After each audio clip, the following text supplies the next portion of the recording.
ribu malaikat, ributan mereka selalu ada yang mendahulukan untuk menulis doa itu. Masih ingat? Lupa ya? Coba ikut saya. Habis sami'allahu liman hamidah, Rabbana walakal hamd, hamdan.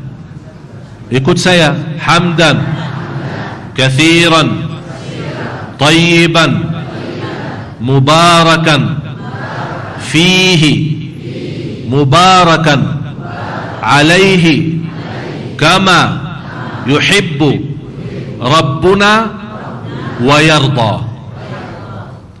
Ini doa saking agung dan mulia. Segala puji bagi Allah yang banyak sebanyak-banyaknya tanpa batas, yang terbaik dalam pujiannya, dan yang penuh barakah dalam pujian itu, dan sesuai apa yang dicintai Allah dan apa yang diridhai Allah. Dan insyaallah hari Rabu, sebagaimana saya janji kemarin Rabu, hari Rabu besok saya akan bagikan kepada Bapak Ibu, ya tolong semua datang hadir. Saya akan bagikan sebuah doa yang insyaallah akan melindungi kita. Ini ada ayat sama zikir sama doa yang melindungi kita dari hati yang iri, dari hasud, dari dengki, dari kejahatan orang, dari sihir, dari godaan syaitan. Kalau ada orang sakit hati mau bikin macam-macam gangguan atau apa, insyaallah dengan amalan ini akan Allah lindungi. Jangan takut. Biarpun semua syaitan di seluruh Indonesia berkumpul untuk menggoda kita, jangan takut. Ini luar biasa amalan itu. InsyaAllah saya akan tuliskan, saya susunkan ayat-ayatnya, doa-doanya, zikir-zikirnya, sama makna-makna bahasa Indonesianya, bahasa Latin, supaya Bapak Ibu mudah baca. Ini tolong dijaga. Begitu Anda jaga dan Anda amalkan, yang paling sakit hati syaitan. Karena dia sudah tidak punya jalur kepada kita. Oh, sudah tertutup. Ini gara-gara Syekh Madinah ini. Ya, karena setan suka goda. Dia tidak akan berhenti menggoda kita sampai akhir hayat. Tapi dengan amalan ini, insyaallah Bapak Ibu serta keluarga dalam lindungan Allah. Dan insyaallah saya akan di dalam doa itu, di luar amalan itu, saya akan tambah doa ini ya, yang baru saya bacakan. Ya, nanti saya akan tuliskan, susunkan, supaya insyaallah Anda bisa amalkan dan bisa hafal. Siap? Berapa mau bayar?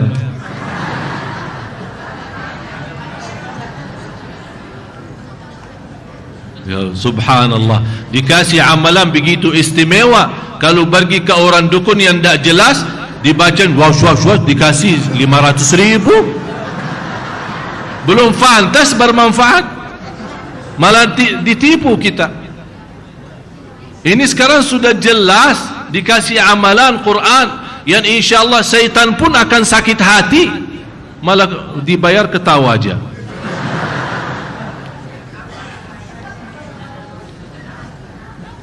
Jadi qanitin qanitat, mulai malam ini Bapak Ibu usahakan Anda punya salat malam yang panjang. Kalau bisa 100 ayat. Walaupun Anda belum hafal atau belum bisa baca dari Al-Quran, boleh. Kalau Anda mau salat malam, kalau Anda merasa lancar bacaannya, silahkan megang Quran dan baca dalam salat. Tidak masalah. Boleh. Atau bawa Al-Quran yang besar, karena ada ada macam tendaran atau sandaran yang tinggi, ya, bisa kita simpan Al-Quran, terus kita baca. Begitu kita ingin mau banjal lagi, tidak masalah, kita pindahin halamannya.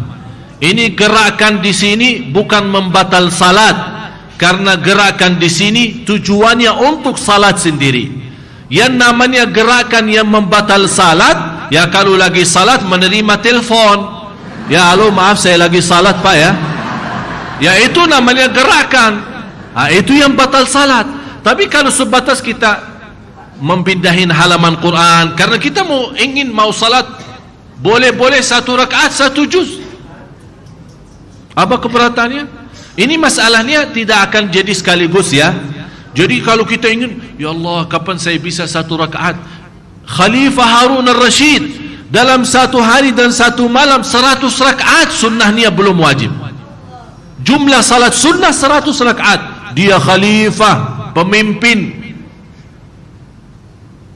Fantas mereka bisa membawa umat Islam maju. Oleh karena itu jamaah sekalian, masalah salat malam, anda ingin menjadi salat malam yang banjan supaya kita termasuk qanitin qanitat, tahap sedikit demi sedikit. Jangan langsung malam ini habis anda mendengar ceramah, ya Allah saya merasa hari ini Syekh Ali suntuk iman saya. Wih semangat. Begitu pulang ke rumah 1 rakaat 1 juz, habis itu binsang malah. Jangan begitu semangat boleh tapi aturkan pelan-pelan. Bagus kita punya semangat bagus, tapi aturkan semangatnya sedikit demi sedikit. Allah tahu niat kita. InsyaAllah sedikit tapi nikmat, enak. Allah tahu jauh lebih besar dari banjan-banjan tapi malah kita pusing, tidak tahan lama. Ya. Jadi boleh saat kita salat malam megang Quran. Kalau kita ada Quran kecil atau Quran besar kita taruh di depan mata kita, kita boleh baca. Terus pindahin sedikit demi sedikit sampai kita merasa puas membaca banjar. Begitu kita sami Allah Muhammad Rabbana walakal hamd, membaca doa yang saya tadi sampaikan berkali-kali, malaika malah meriput malaika siapa yang menulis, saking agungnya doa ini.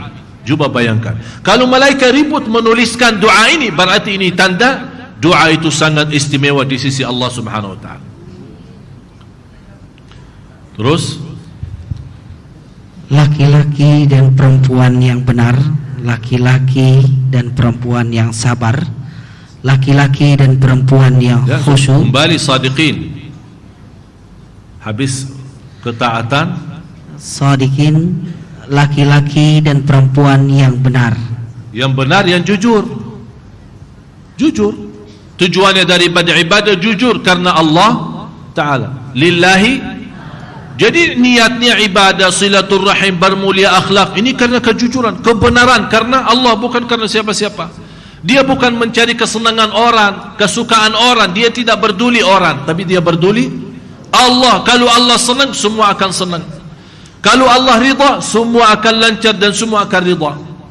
Itu prinsipnya. Jadi jujur, sadiqin. Ini sekarang Bapak Ibu semakin masuk ke dalam sifat ini, semakin tinggi martabatnya. Semakin tinggi. Terus wassabirin wassabirat, laki-laki dan perempuan yang sabar. Proses iman, qanitin qanitat, sadiqin sadiqat, perlu sabar. Oleh karena itu fantas Allah jadikan kesabaran habis perjuangan ini. Islam, iman, qanitin qanitat, sadiqin sadiqat, baru sabar. Karena dari kemuliaan sabar, setelah anda berjuangkan Islam, iman, qanitin, qanitat, sadiqin, sadiqat, dan berjuangan pasti akan menghadapi keberatan, susah, belum sempurna, belum ini, belum itu, tapi sabar terus, tidak pernah putus asa, masih terus menghadapi semua kekurangan dan kesulitan, dan sabar, sabirin, sabirat, akan membawa anda menjadi khashi'ina khashi'at. Orang yang susah khusyuk dalam ibadah, dia termasuk orang yang tidak biasa sabar. Kenapa? Karena menuju martabat khusyuk dalam ibadah, dalam zikir, dalam salat, ini perlu proses. Khusyuk tidak bisa langsung datang, tapi ada proses awal. Ini proses pasti ada rasa bosan. Ya Allah, sudah bertahun-tahun tapi tidak bisa-bisa khusyuk. Tapi tetap kita masih berusaha. Ini berarti anda sabar. Allah melihat kesabaran kita.